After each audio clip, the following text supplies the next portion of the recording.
पिछले 4 साल में यह तीसरा ट्रांसफर था। पापा के साथ हम 4 भाई बहन और माँ भी बार बार इस तरह सामान लेकर यहां से वहां भागते परेशान हो चुके थे। सबसे ज्यादा दिक्कत आती थी बार बार स्कूल बदलने में। नया माहौल, नए लोग। जब तक हम थोड़ा संतुलित होते, पापा एक नई जगह जाने का आदेश सुना देते। इस बार पापा का तबादला शहर से दूर एक छोटी सी पहाड़ी में बसे गांव में हुआ था।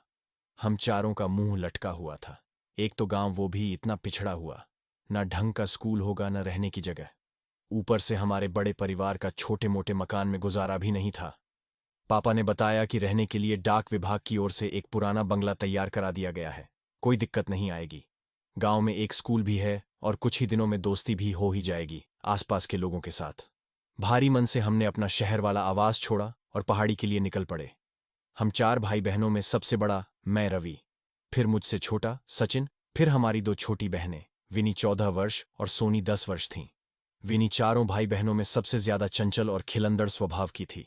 हर समय हंसना, मुस्कुराना, खेलना कूदना, सबको परेशान करना, यही उसकी दिनचर्या थी। हम नए बंगले में पहुंच चुके थे।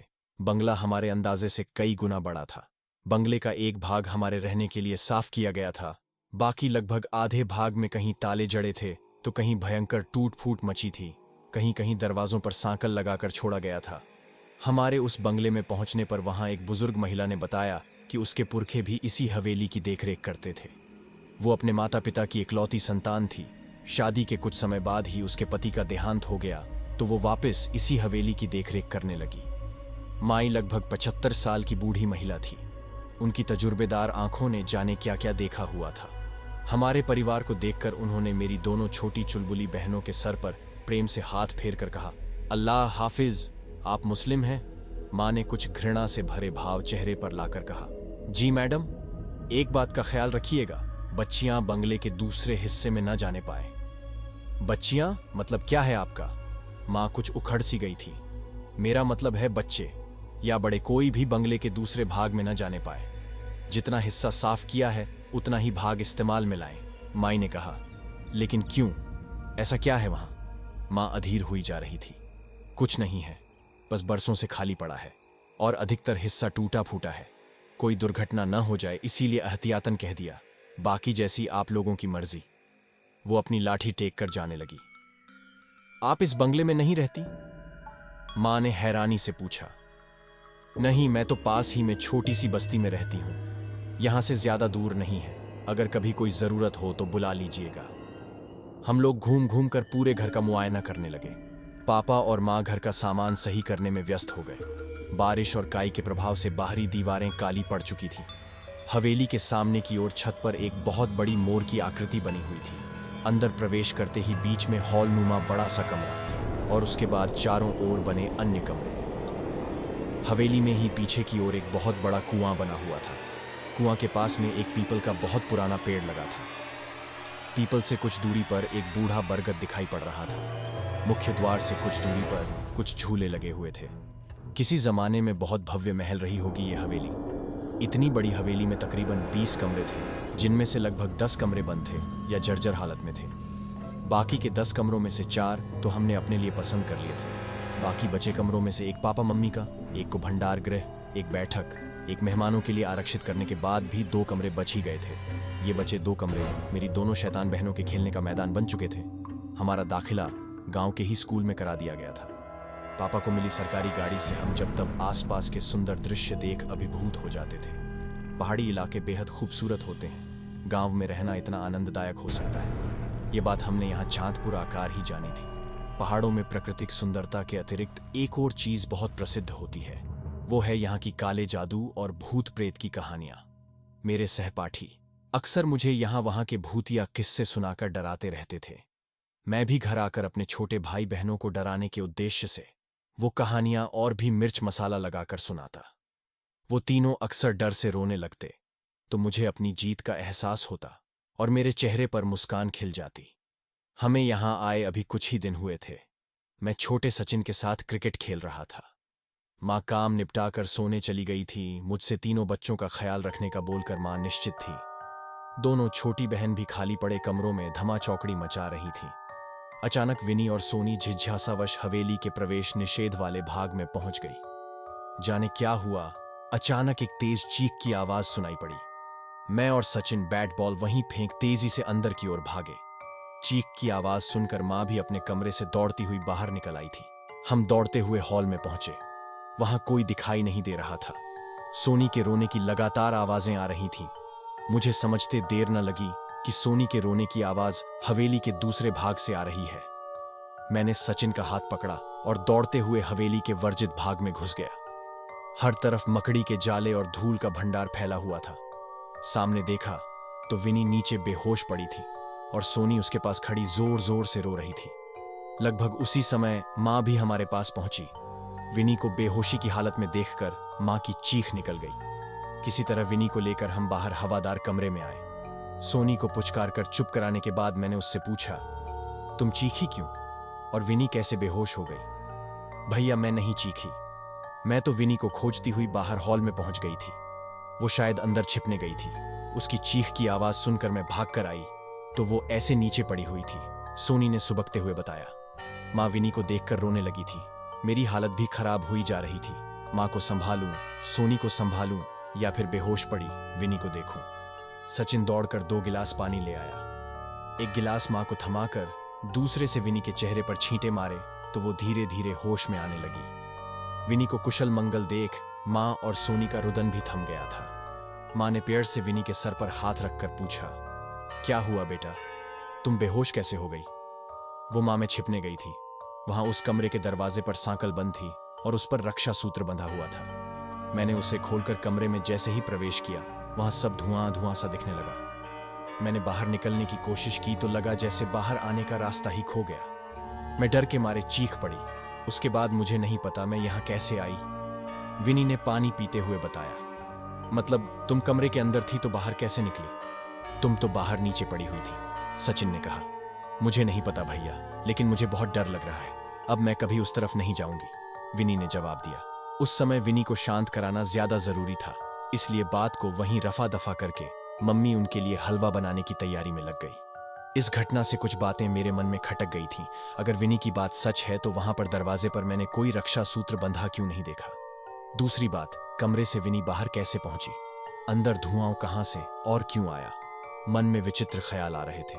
बीच बीच में अपने सहपाठियों की भुतहा कहानी भी याद आ रही थी। पूरी रात नींद मेरी आंखों के साथ आंख मिचौली खेलती रही। सुबह तक मेरी लाल सुर्ख आंखें मेरी रात्रि जागरण की चुगली कर रही थी। मैं कमरे से बाहर आया तो पता चला विनी को बुखार हुआ है। मैं फिर से चिंतित हो उठा था। शायद उसके अंदर डर बैठ गया था जिसकी वजह से उसे बुखार आ गया था। दिन भर मम्मी विनी की खातिरदारी में लगी रही लेकिन उसका बुखार कम होने का नाम नहीं ले रहा था। रात गहराते गहराते उसका बुखार सीमा से परे पहुंचने लगा था। वो बदहवासी में रात भर कुछ कुछ बड़बड़ाती रही थी। सुबह होते ही पापा की सरकारी गाड़ी में उसे अस्पताल ले जाया गया। अगले 3 दिन इसी तरह बुखार में तपते बीत गए। आखिरकार चौथे दिन खबर मिली कि विनी की हालत में कुछ सुधार आ गया है। अगले 2 दिन तक अस्पताल में बिताने के बाद विनी घर आ गई थी। हम सबके चेहरों की रौनक लौट आई थी। सब लोग धीरे धीरे सामान्य हो रहे थे, बस एक को छोड़कर। विनी अब पहले की तरह उछल कूद नहीं करती थी। अक्सर एक जगह पर बैठी रहती या हमें खेलते देखती रहती। पहले तो हमने इसे बीमारी की वजह से पैदा हुई चिड़चिड़हट और कमजोरी समझा, लेकिन यह सिलसिला अंतहीन बन गया। विनी अब कम ही बात करती थी। ज्यादातर समय वो अपने कमरे में ही बिताती थी। समय अपनी गति से आगे बढ़ रहा था। यही सब चलते लगभग 6 महीने बीत गए थे। हम लोग बहुत कोशिश करते कि वो हमारे साथ खेले कूदे, मुस्कुराए, लेकिन उसके चेहरे पर कोई भाव ही नहीं आते थे। ज्यादा जोर जबरदस्ती करने पर वो उठकर अपने कमरे में चली जाती। माँ पापा उससे पूछ पूछ कर थक चुके थे कि आखिर बात क्या है, लेकिन उसकी तरफ से कोई जवाब नहीं मिलता था। फिर एक दिन पापा बहुत उत्साहित से होकर घर में घुसे। पापा के हाथ में मिठाई का डिब्बा था। उत्साहित स्वर में उन्होंने दोनों छोटी बहन को पुकारा और मिठाई का डिब्बा पकड़ा दिया। मेरी पदोन्नति हो गई है, तनख्वाह भी बढ़ेगी और अगले 4 साल तक कहीं भागना भी नहीं पड़ेगा, पापा ने खुश होकर कहा।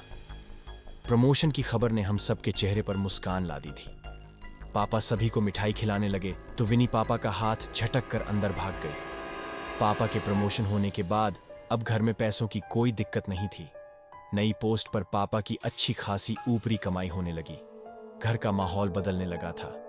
सुंदर पर्दे, महंगे कपड़े, बढ़िया साजो सामान हमारे घर की रौनक बढ़ाने लगा था। सब कुछ हमारी उम्मीद से कहीं ज्यादा अच्छा चल रहा था, इतना कि कहीं न कहीं इस चमक दमक में हम विनी के व्यवहार को नजरअंदाज करने लगे। धीरे धीरे साल बीतने को आया था। मेरी प्यारी सी चुलबुली बहन अब एक गंभीर सी लड़की बन गई थी। स्कूल में भी उसका प्रदर्शन खराब होता जा रहा था। किसी तरह परीक्षा देने के बाद अगले साल उसने स्कूल जाने से साफ मना कर दिया। एक साल के भीतर ही उसकी शारीरिक और मानसिक स्थिति में बहुत परिवर्तन आ गया था। वह छोटी बच्ची अब एक परिपक्व सी लड़की नजर आने लगी थी। मेरा दाखिला कॉलेज में हो गया था। उस रोज रात में पढ़ते पढ़ते मैं काफी देर तक जागा हुआ था। अचानक मुझे किसी के फुसफुसाकर बात करने की आवाज सुनाई पड़ी। आवाज मर्दाना थी। मैं कुछ शंकित सा हो उठा। धीमे धीमे सधे हुए कदमों से मैं हॉल में पहुंचा तो आभास हुआ कि आवाज विनी के कमरे से ही आ रही है। मैंने चुपके से झांक कर विनी के कमरे में देखा तो वो एक दीवार की ओर मुंह करके फुसफुसाते हुए कुछ बात कर रही थी। कमरे में विनी के अलावा कोई नहीं था और सबसे ज्यादा मुझे उसकी आवाज विचलित कर रही थी। दिन भर एक शब्द मुंह से ना निकालने वाली लड़की आधी रात को दीवारों से मर्दाना आवाज में बात कर रही थी। किसी तरह मैंने अपनी चीख को गले में ही दबाकर वहां से निकलना उचित समझा। रात काफी हो चुकी थी। मैंने फिलहाल किसी को भी जगाना उचित नहीं समझा। सुबह मैंने मम्मी पापा को सारी बात बताई। माँ किसी अनहोनी की आशंका से कांप उठी थी। माँ और पापा चुपचाप किसी तांत्रिक या ओझा की खोज करने लगे। 2 दिन बाद एक मुस्लिम तंत्र मंत्र वाला मिला।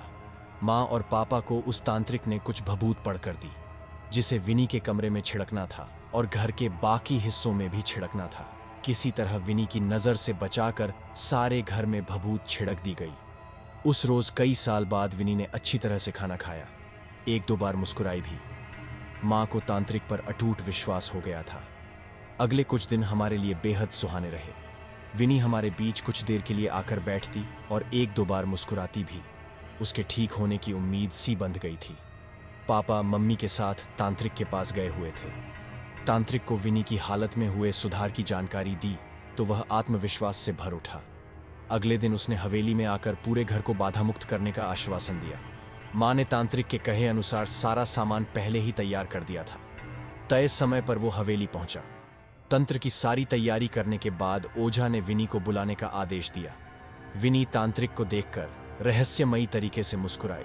सफेद रंग की सलवार कमीज पर उसने कुछ अजीब तरह से दुपट्टा ओढ़ रखा था, बिल्कुल वैसे जैसे मुस्लिम महिलाएं नमाज के समय पहनती हैं। विनी को इस रूप में देखकर हम सभी सकते में आ गए थे। ओझा के नजदीक पहुंचकर वो फिर से मुस्कुराई और मर्दाना आवाज में कुछ फुसफुसाने लगी। देखते ही देखते ओझा वहीं जमीन पर गिर पड़ा। हम सभी का डर के मारे खून जमा जा रहा था।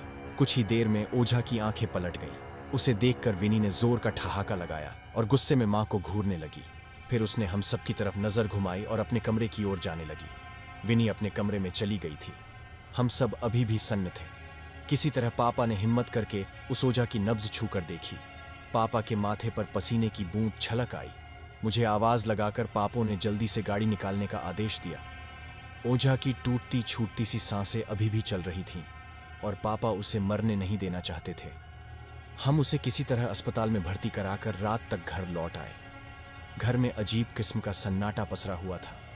मम्मी, सचिन और सोनी एक ही कमरे में सहमे बैठे थे। घर में सबकी मनस्थिति को समझते हुए पापा ने बाहर से ही खाना ले लिया था। खाना खाने के बाद कोई भी अपने कमरे में जाने को तैयार नहीं था। किसी तरह सोनी को माँ पापा के पास सुलाकर मैं और सचिन अपने कमरे में लौट आए। समझ नहीं आ रहा था कि इस हवेली को मनहूस कहूँ या लकी।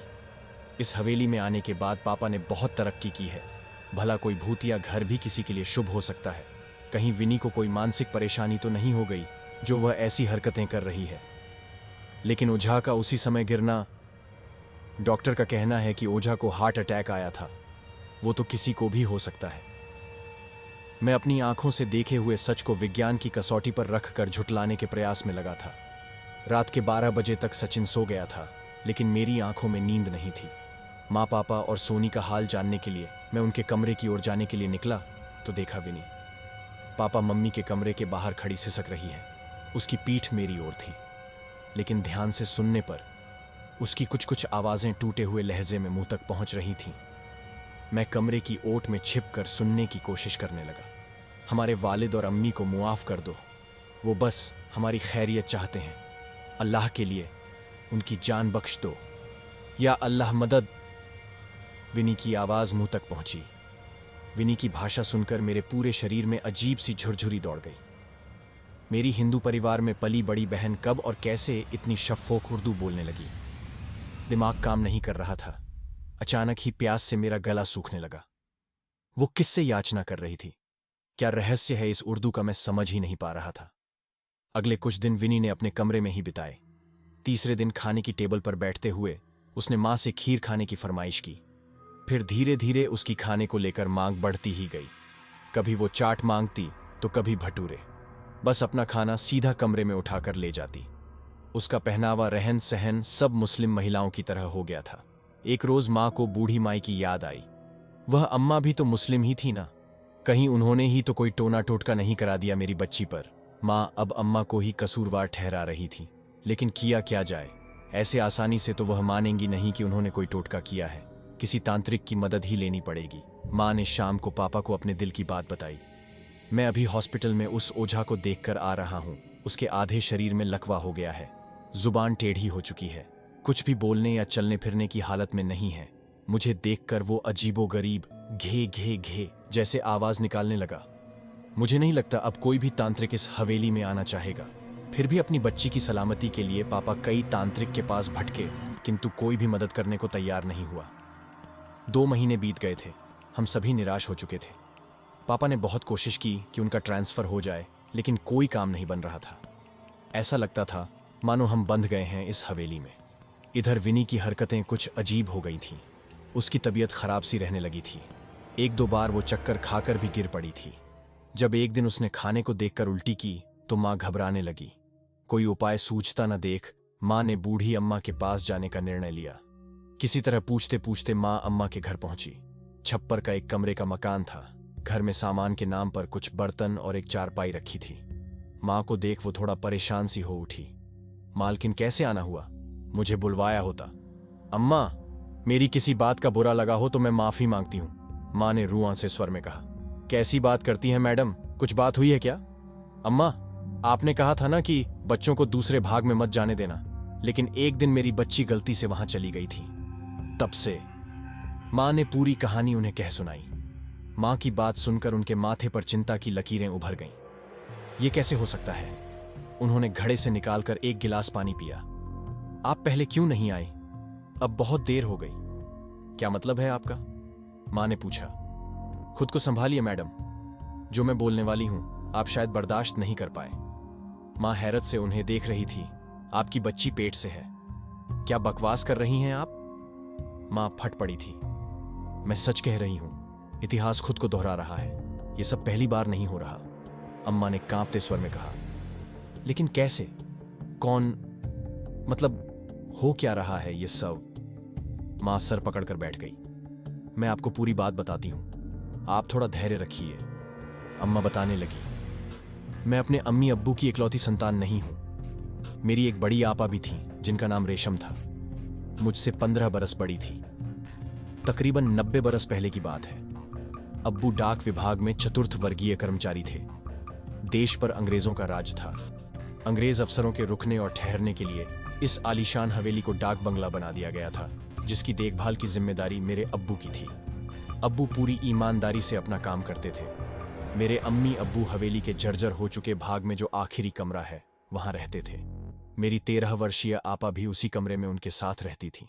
धीरे धीरे आपा गुमसुम सी रहने लगी। फिर बाहर आना जाना भी बंद कर दिया और अकेले कमरे में बंद रहने लगी। अक्सर वो रात को दीवारों को देखकर अजीब अजीब आवाजें निकाला करती थी।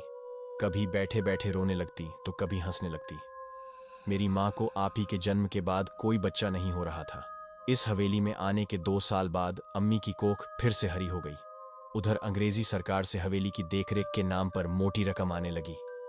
उस दौर में जब हर ओर गरीबी और भूखमरी फैली हुई थी, हमारे घर में अन्न धन की भरमार थी। ऊपर से रहने के लिए आलीशान हवेली। अम्मी अब्बू खुद को भाग्यशाली समझते और अपनी किस्मत पर रश्क करते। उनके जीवन में सिर्फ एक कष्ट था और वो था आप ही का यूं दिनों दिन बदलता व्यवहार। अब्बू आप ही को कई बार मौलवी और ओझा के पास भी लेकर गए, लेकिन उनकी हालत में सुधार नहीं आया। कोई भी डॉक्टर, वैद्य, हकीम, तांत्रिक उनकी परेशानी की नब्ज नहीं पकड़ सका। इधर अम्मी अपनी गोद हरी होने की खुशी में फूली नहीं समा रही थी और उधर एक खौफनाक खबर से उनका सामना हुआ। आप ही पेट से थी। उस दिन अम्मी को देखने आई दाई ने आप ही को देखकर अम्मी के कान में यह बात बताई तो उनको अपने कानों पर विश्वास नहीं हुआ। सारा दिन कमरे में बंद रहने वाली आप ही कैसे पेट से हो गई? लोकलाज का भय अम्मी को भीतर तक हिला गया। किसी तरह हिम्मत करके अब्बू को सारी बात बताई तो मानो घर में तूफान आ गया। यह बात कल्पना और विज्ञान से परे थी। कोई कन्या इस तरह कैसे? आप ही को बहुत प्यार से पूछा लेकिन उसने कोई जवाब नहीं दिया। अब्बू के गुस्से और मार के सामने भी आप ही की जुबान नहीं खुली। कोई और उपाय न सूझा तो आखिर में गांव के एक बुजुर्ग को अब्बू ने सारी बात बताई। उन चचा ने अब्बू को एक तांत्रिक का पता दिया।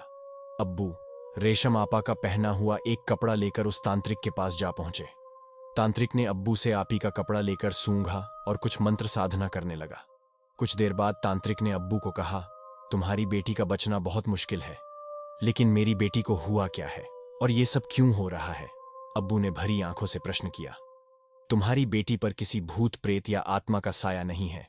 अगर ऐसा होता तो मैं शायद तुम्हारी बेटी को बचा भी लेता। मतलब तुम्हारी बेटी के जिस्म को एक जिन्न ने अपने काबू में कर रखा है। जिन्न बहुत शक्तिशाली होते हैं, उन्हें रोकने की ताकत इंसान के पास नहीं है। जिन्हों की अपनी एक अलग दुनिया होती है। वो हमारी दुनिया में बिना किसी आवाहन के नहीं आते। जरूर किसी ने उसे अपने स्वार्थवश यहां बुलाया होगा। तांत्रिक ने अपनी बात स्पष्ट की। लेकिन मेरी बच्ची ही क्यों? अब्बू ने प्रश्न किया।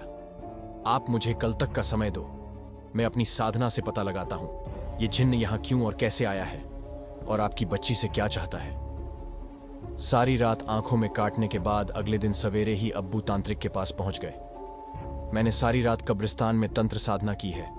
आपकी बच्ची पर बहुत ही शक्तिशाली जिन्न का साया है। इस जिन्न को इसकी दुनिया से एक खास मकसद के तहत बुलाया गया था।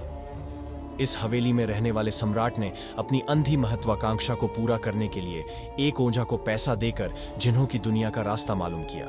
वह बहुत पहुंचा हुआ ओझा था। उसने अपनी महानता सम्राट के समक्ष सिद्ध करने के लिए जिन्हों की दुनिया के राज महाराज के समक्ष साझा कर दिए। जुनूनी सम्राट ने सब कुछ शीघ्र, अतिशीघ्र और सुगमता से पाने की जिद में जिन्न का आवाहन किया। अपनी दुनिया छोड़कर आने का क्रोध नेत्रों में भरकर जिन्न ने सम्राट से प्रश्न किया, क्यों बुलाया मुझे?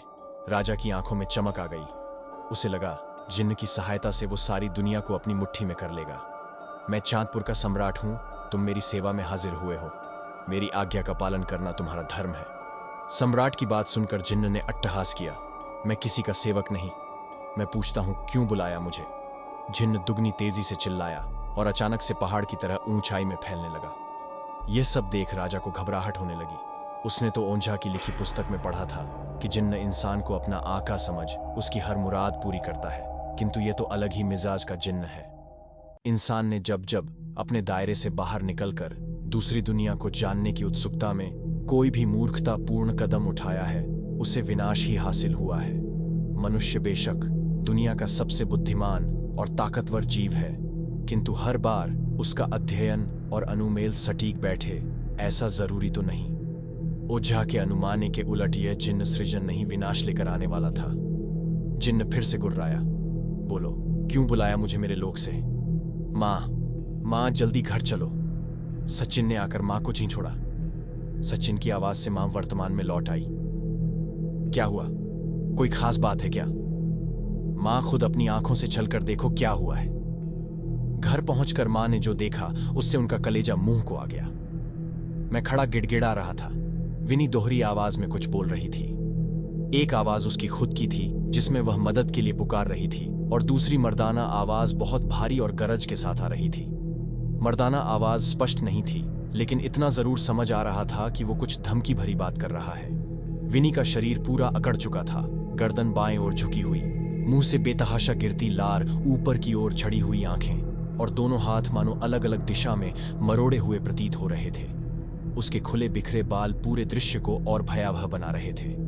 दूसरी ओर सोनी दीवार की ओर मुंह किए जाने क्या बड़बड़ा रही थी। घर पहुंचते ही इतनी भयावह स्थिति देख मां थर थर कांपने लगी। हाथ जोड़कर विनी और सोनी को छोड़ देने की गुहार करने लगी। मां को देखकर सोनी भी गुस्से में मां की ओर ही घूरने लगी। सब कुछ इतना अप्रत्याशित और डरावना था कि दिमाग तो गोया अपना काम ही भूले बैठा था। और दिल कह रहा था किसी तरह अपनी जान बचाकर यहां से भाग लें। हमसे गलती हुई जो इस हवेली में रहने आ गए। तुम जो भी हो, हम कल ही ये हवेली खाली करके चले जाएंगे, फिर कभी लौट कर ना आने के लिए। बस मेरी बच्चियों को बख्श दो, माँ विलाप कर रही थी। तू मेरी रेशम को ले जाएगी? विनी ने खून सी सुर्ख आंखें तरेर कर कहा। सोनी का सर दीवार से जा टकराया। हवेली में सामान अपने स्थान से गिरने लगे। भवन के जर्जर पड़े भाग में एक हिस्से की छत गिरने की आवाज से हम सभी की चीख निकल गई। उधर वह जोर जोर से अट्टहास कर रही थी। हम सभी के क्रंदन रुदन के मध्य जाने कब अम्मा जी भी आकर हमारे पीछे खड़ी हो गई, हमें पता ही नहीं चला। अम्मा ने उर्दू में कुछ लफ्ज फुसफुसाए और सोनी के सर पर हाथ रख दिया। सोनी का शरीर तुरंत जिन्न के कब्जे से मुक्त हो गया। अम्मा के मंत्र की ध्वनि सुन विनी कानों पर हाथ लगाए वहां से अपने कमरे की ओर दौड़ पड़ी। हवेली में उठ रहा तूफान भी शांत हो गया। हम सभी एक दूसरे को गले लगाकर बेसुध हुए रोते जा रहे थे। अम्मा, आज आप ना आती तो वह शैतान मेरी सोनी को भी अपने कब्जे में ले लेता। माँ ने अम्मा के पैर पकड़ लिए। वह हम सबको कहीं नहीं जाने देगा। हम सब यहीं एक एक करके मारे जाएंगे, सचिन ने रोते हुए कहा। अम्मा, आप ही कोई उपाय सुझाइए। आप अपने मंत्र से मेरी विनी को भी ला दीजिए। मैं कुछ नहीं कर सकती मैडम, ये तो बस कुछ ही देर तक असर करेगा। उसके बाद जिन्न चाहे तो फिर से अपना कब्जा जमा सकता है। आप अपनी कहानी पूरी करिए। आगे क्या हुआ मुझे पूरा सच जानना है, माँ ने कहा। जिन्न का क्रोध बढ़ गया। उसने इफरित की मांग की। सम्राट इफरित का अर्थ नहीं समझ सका। उसने जिन्न को धन दौलत गहनों का लालच देने का प्रयत्न किया। जिन्न ने क्रोध में अपना आपा खो दिया और उसने सम्राट की उसी क्षण हत्या कर दी। उसके बाद जिन्न ने जो भी उसके सामने आया सबका खून चूस लिया। पूरी हवेली लाशों से पट्टी पड़ी थी। धीरे धीरे लाश वहीं पड़ी सड़ने लगी। पूरे गांव में खबर फैलने के कारण कोई भी हवेली के अंदर नहीं आया। लाशों की सड़न, सीलन और हवेली में फैले घुप अंधेरे ने जिन्न को सुप्त अवस्था में पहुंचा दिया। इंसानी खून चूसने और मनानुसार माहौल मिलने के कारण जिन्न सबसे भीतर के बदबूदार और सीलन भरे कमरे में लुप्त हो गया। बरसों बीत गए। दशक बाद भी जब वहां कोई अनहोनी न घटित हुई तो लोग धीरे धीरे उस हादसे को भूल हवेली के आसपास आने जाने लगे। फिर अंग्रेजी हुकूमत ने वीरान पड़ी हवेली को डाक बंगला बनाकर मेरे पिताजी को यहां भेज दिया। धीरे धीरे हवेली की साफ सफाई की गई। भीतर के जिस कमरे में मेरे अम्मी अब्बू रहने आए वहीं जिन्न भी अदृश्य रूप में विद्यमान था। दशक बाद इंसानी जिस्म की महक पाकर वह क्रोध में भर उठा, किंतु जैसे ही उसने मेरी आपी रेशम को देखा वो उसके जिस्म की महक से मचल उठा। इफरित, वह खुशी से झूम उठा। इफरित यानी जिन्न की महिला साथी। जिन्न लोक में उनके लिए धन दौलत ऐश्वर्य या किसी भी वस्तु की कोई कमी नहीं थी। बस एक ही वस्तु थी जो जिन्न लोक में नदारत थी, वह भी इफरित यानी महिला जिन्न। अक्सर महिला के साथ अपने संबंधों के लालच में जिन्न अपना लोक छोड़ इंसानी आवाहन पर धरती लोक चले आते हैं। जिन मंत्रों का उच्चारण करके राजा ने जिन्न को बुलाया था वह सभी अरबी भाषा में लिखित थे, जिनका वास्तविक अर्थ राजन नहीं समझते थे। वास्तव में उनका अर्थ ही था, आओ, इस दुनिया में तुम्हारा स्वागत है। अपने लोक के सारे सुखों को त्याग कर आओ। आओ, तुम्हारी इफरित तुम्हारा इंतजार कर रही है। आओ और संपूर्णता के एहसास के साथ इस लोक में बसर करो। इफरित का साथ पाकर स्वयं को अन्य जिन्नों से श्रेष्ठ घोषित करो। जिस इफरित के लिए जिन्न अपना लोक छोड़कर आया था वह उसे मेरी आपी में नजर आ गई। 13 बरस की नाजुक सी, रुई के फाहे जितनी सफेद और कोमल, जिसकी मुस्कुराहट पर मानो हर सिंगार के फूल झड़ते हों, जिसकी बोली पूरी हवेली को झंकृत कर देती थी। जिन्न की काली नजर उस पर पड़ चुकी थी। अब वह किसी भी कीमत पर संपूर्ण होना चाहता था। उसने अपनी शक्तियों से अम्मी अब्बू के जीवन में मान, ऐश्वर्य और रूपियों की बरसात करा दी। उनके नेत्रों पर लोभ का पर्दा चढ़ाकर वह धीरे धीरे आप ही को अपने बस में करने लगा। आप ही की मौत के बाद अम्मी अब्बू बिल्कुल बेसुध हो गए थे। अम्मी तो कई रोज तक खाना ही नहीं खाती थी। लेकिन सबसे बड़ा सत्य यही है कि मरे हुए के साथ मरा नहीं जाता, जीना तो पड़ता ही है। इसलिए अपनी इकलौती संतान को खोकर भी बाकी बची जिंदगी को काटने के लिए अम्मी अब्बू ने पास की बस्ती में एक छोटा सा मकान ले लिया और हवेली से सदा के लिए पलायन कर दिया।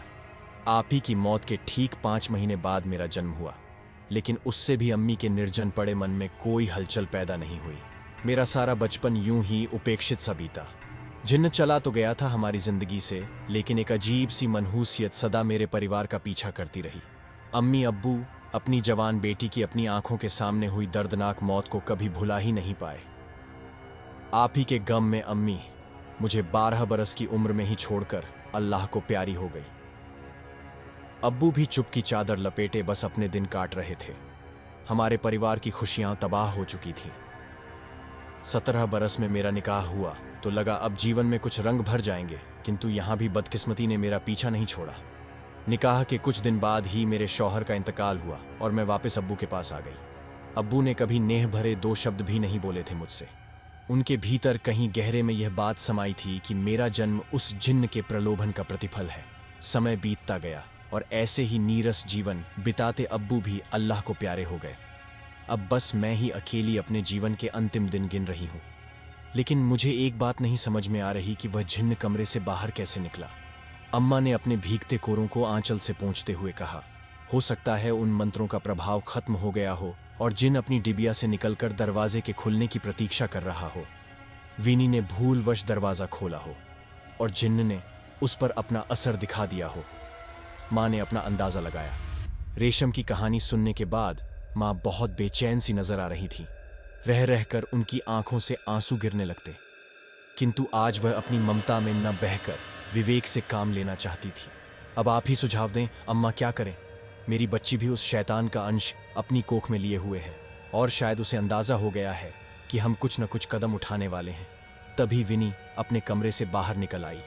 अम्मा ने मंत्र पढ़ते हुए हाथ सोनी के सर पर रख लिया, क्योंकि इस समय वही जिन्न का अगला शिकार थी। विनी घिसटती हुई हॉल में दाखिल रेशम आप ही घिसटती चली आ रही हो। अम्मा को लगा मानो उसकी अगले पल हम क्या देखने वाले थे हमें कोई अंदाजा नहीं था, और शायद अंदाजा इस बात का भी नहीं था कि एक बार अपनी रेशम इफरित को खोने और बरसों कैद में रहने के बाद जिन्न कई गुना खूंखार और खतरनाक हो चुका था। वो किसी भी कीमत पर विनी के शरीर को छोड़ना नहीं चाहता था। विनी अम्मा को देखकर मुस्कुराई। इतनी भयानक हंसी की देखकर मेरे भीतर डर की लहर सी दौड़ गई। बुढ़िया, वो फिर से दोहरी आवाज में गुर्राई, चली जा यहां से। अम्मा अभी भी मंत्र फुसफुसा रही थी। विनी ने जोरदार फूंक अम्मा की ओर मारी। अम्मा की गर्दन एक ओर लटक गई। डर से हमारी चीख निकल गई। आज ही तुम सबका काम तमाम करूंगा। इस बार मेरी इफरित मुझसे दूर नहीं जा सकेगी। अचानक विनी के मुंह से एक तीसरी आवाज सुनाई दी। जिन्न की शक्ति क्षीण होने का समय हो गया। विनी धीरे धीरे शांत होने लगी। अचानक ही वो फिर से उठ बैठी और एक अलग ही आवाज में बात करने लगी। वो विनी को मेरे जैसा बनाना चाहता है। मैं रेशम हूं। आज तक इस हवेली में भटक रही हूं। मुझे मुक्ति नहीं मिली। विनी में उसे मेरा चेहरा दिखता है, इसलिए उसने विनी के दिमाग को अपने बस में करके मेरे जैसा बना दिया है। ये बहुत शक्तिशाली जिन्न है, तुम सबको मार डालेगा। किसी भी हाल में ये अपना बच्चा इस बार लेकर रहेगा, लेकिन यदि इसका बच्चा दुनिया में आया तो इस जिन्न को यहां से कभी वापस नहीं भेज पाएंगे। ये दुनिया जिन्नों की नहीं है, इसमें जिन्नों को मत आने देना। ये अपने साथ भयंकर तबाही लेकर आएगा। मेरी शक्ति इस जिन्न के आगे शून्य है, इसलिए मैं चाहकर भी कोई मदद नहीं कर सकती। रेशम की आत्मा के बाहर निकलते ही विनी जमीन पर गिर पड़ी। विनी में कुछ कुछ चेतना लौटने लगी। विनी इस समय जिन्न के प्रभाव से मुक्त थी। वो लड़खड़ाती हुई अपने कमरे में पहुंची। हम में से कोई भी उसके पीछे जाने का साहस नहीं जुटा सका। कुछ देर तक अपने कमरे में रहने के बाद वो सीढ़ियों की ओर भागी। हम अभी भी अपनी जगह जमे खड़े थे। सचिन मुझसे लिपटा हुआ था और सोनी मां से। अचानक एक चीख की आवाज सुनकर हम बाहर की ओर भागे। नीचे विनी का खून में लिपटा हुआ मृत शरीर पड़ा था। सोनी और मां तो यह देखकर लगभग अपने होश खोने लगी। पापा को खबर मिली तो वह भी दौड़े चले आए। उसके अंतिम संस्कार के बाद जैसे सब कुछ शांत सा हो गया था। पिछले कुछ दिनों में इतना कुछ देखा सहा था कि कुछ भी कहने सुनने की हालत ही नहीं थी।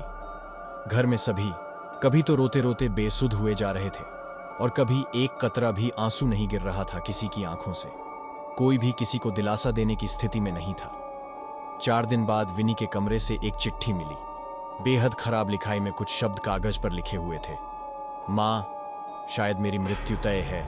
अगर जिन्न ने नहीं मारा तो उसके बच्चे को जन्म देते हुए मेरा मरना निश्चित ही है। मेरे जीते जी वो आप में से किसी को भी जीवित इस हवेली से नहीं जाने देगा। सारी पहेलियों का एक ही हल है कि मुझे ही चले जाना चाहिए। एक और बात जो मैं जिन्न के विषय में जान गई हूं वो ये है कि मेरे मरते ही उसका बच्चा भी खत्म हो जाएगा। उसका इस लोक में रहने का मकसद खत्म होते ही उसे अपने लोक वापस जाना होगा। इससे पहले कि जिन्न की शक्तियां लौट कर आएं और वो किसी और लड़की को अपनी इफरित बनाए, सबकी भलाई के लिए मैं विदा लेती हूं। अपना ख्याल रखना, आपकी विनी। मेरी छोटी सी गुड़िया हम सबकी भलाई के लिए अपनी कुर्बानी देकर चली गई थी। उसने कितना बड़ा उपकार कर दिया हम सब पर, इस पूरे गांव पर, कि उसका आरण कभी चुकाया ही नहीं जा सकता है। कुछ शक्तियों का कोई अंत या तोड़ मानव के पास नहीं है। ऐसी विनाशकारी ताकत को आमंत्रण देना अपने विनाश को आमंत्रित करने के समान है। आज भी उस चिट्ठी में से मुझे मेरी विनी की महक आती है। वो सदा के लिए हमारी यादों में अमर हो गई। तो दोस्तों, आज की वीडियो में बस इतना ही। वीडियो पसंद आया तो मेरे चैनल को सब्सक्राइब करें। धन्यवाद।